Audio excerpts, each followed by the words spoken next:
If you're feeling even a little bit anxious about artificial intelligence, you are definitely not alone. It feels huge, right? Transformative. And yeah, maybe a little bit scary. But what if I told you that this exact feeling, this deep-seated anxiety about new tech, is a story that has played out over and over again throughout human history? Let's unpack that. This right here, this one idea, is the key to this entire explainer.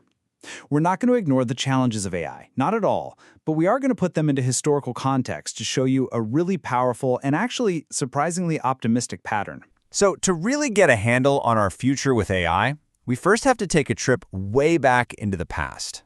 Because believe it or not, our worries today, they're not new. They're just the latest version of a very, very old fear.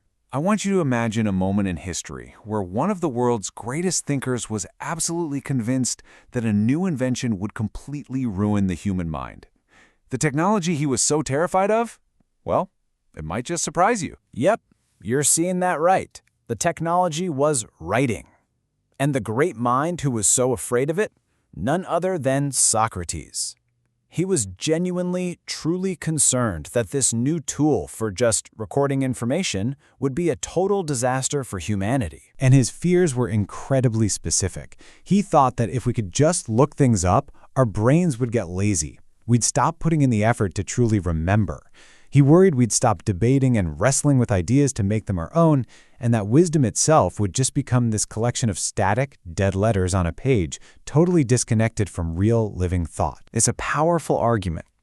And it feels kind of familiar, doesn't it? Like something you might hear today. But we've got the benefit of hindsight. So what was the actual result of this supposedly dangerous tech? Well, in this fantastic historical twist, the exact opposite happened. Writing didn't destroy our memory, it created a collective memory for our entire species. It's the reason we even know about Socrates' ideas today. It didn't limit thought, it multiplied its reach across thousands of years and all over the globe. Okay, now let's hit fast forward a couple of thousand years. A brand new technology pops up. And guess what? The exact same panic sets in all over again. This time, the bad guy was the internet. Sound familiar? The arguments were almost a carbon copy of the ones against writing. Critics were worried the endless stream of information would just shatter our focus, that online friends would replace real ones, and that knowledge would become a mile wide and an inch deep. And let's be fair, there's a grain of truth in some of that. We've all felt that pull of distraction. But just like with writing, if you only focus on the negatives, you miss the incredible revolutionary expansion that was happening at the very same time. The internet gave us access to knowledge on a scale that was just unimaginable before. It connected families, friends, collaborators across oceans. And, maybe most importantly, it gave a platform to millions of people whose voices would have otherwise never been heard. It didn't shrink our world, it blew it wide open. And that brings us right here to today. The arrival of advanced AI has kicked off the next big wave in this cycle of fear. The anxiety we feel is real, for sure, but it fits perfectly into this historical pattern we've just been looking at.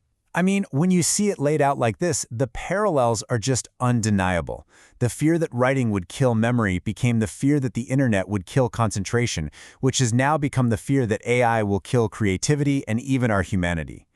Each time a new technology comes along and challenges a core human skill. These are the big questions on everybody's mind, right?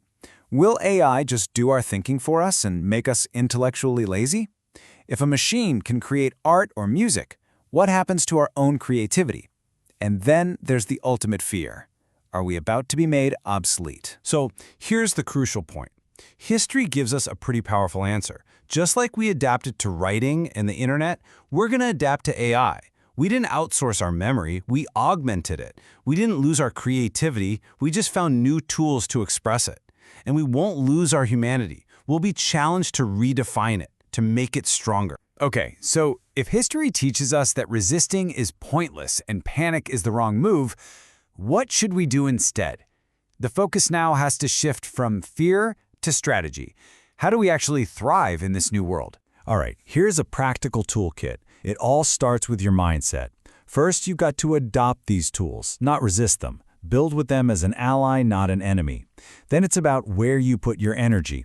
We need to double down on what makes us uniquely human. things like empathy, creativity, and intuition.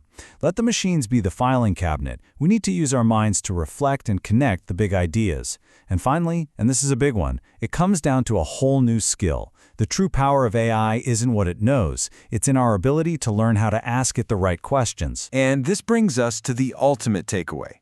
Every single one of these major technological shifts doesn't actually make us less human.